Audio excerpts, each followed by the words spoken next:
Well, hello. So today we're going to talk about Tennessee making the Bible the official book of its state. Now, what's the problem with that? From a theologian standpoint, what's the crucial problem with that? Is that originally, when you look at the New Testament and the Old Testament, now this is my understanding because I study. Now, if you look over there, you see a bunch of Hebrew, right? And you see certain things. Well, I study the Bible in its original format. Not as much as some other people do that study it really hardcore, but I study it and that's the Torah in its original format. And the thing with the Torah is that and this is the Old Testament. Basically, kind of, you can find out, look it up, Google it, and find out what's the Torah. So the Torah is the Old Testament, five books of Moses. And so, but it's written in a specific format in Hebrew. It cannot be changed. And if it's changed in any way, shape, or form, the plagues will be released into the world. Now that it says so on the translated Bible. Now here's the thing. The Bible was translated. So when people study it from from a visual, like when they look at it and they see from that particular standpoint, from its shell format, there's two aspects to the Bible. There's the inner secrets and there's the shell. When you look at the shell and you focus on the shell and you use the shell creates poison, and the shell creates division, and the shell creates, it's like these are parables, and within it there's numerical numbers that are embedded that you can go back and the Bible code, right? I think that the Bible code is the book. Oprah had the guy on the show. It talks about, how if you look at the Bible, you can find certain things and like from the future. It's like, and it doesn't surprise me because to me, the light of the Creator, of course, expands beyond time and space, and there's it's hidden secrets and everything. It's the whole, what is it? Pi. Have you ever seen the movie Pi? It's kind of like that, but you don't have to go crazy. There's different elements. There's Kabbalah, basically Kabbalah. So my take with Tennessee about making, like, this is really bad. Like, from a theologian standpoint, this is not a good thing. I know that their intentions are good, but the road to hell is paved with good intentions.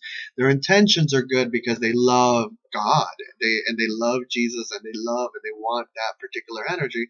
But it's almost like someone came in and suckered them. Like, and that's what happens with ignorance. That's the real problem. That's a deep problem with ignorance, is that people will get in there and they'll take us to, like, I don't know if people knew about the difference between the King James Bible and even like the regular, the King James version. He went in there, he was like, with a highlighter and a marker and a delete. It's like, no, we don't want that. We take this. We'll put this in there. He's the yeah. So anybody that studies, and that's the problem with just taking one education, is about diving in. I used to be an atheist. I studied Ayn Rand. I studied objectivism. I studied Kabbalah. I studied all different things. And what I've, learned throughout the time is that when you look it up and you find out all this information, you realize that people have been lied to. So I think it's sad that and the problem is that what's going to end up happening is that people are going to try to utilize these things in order to create separation, and by creating separation, they're going to create separation within the state, and separation within the state manifests itself in many different ways in the individual in very different forms. So that's a problem for Tennessee. So I think that Tennessee really needs to go back in and educate themselves as to what does this mean? Like, what is Kabbalah? Like, what is it? What is it?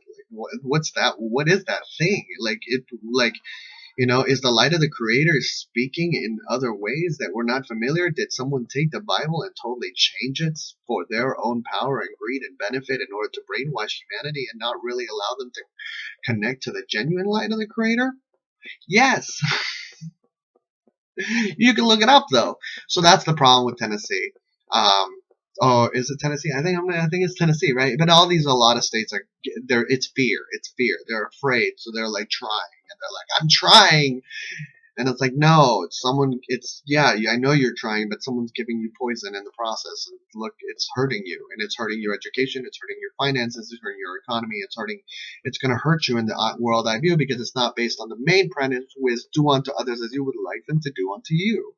And love should be at its seed at all costs, at all times. So that's the problem, that there's no love.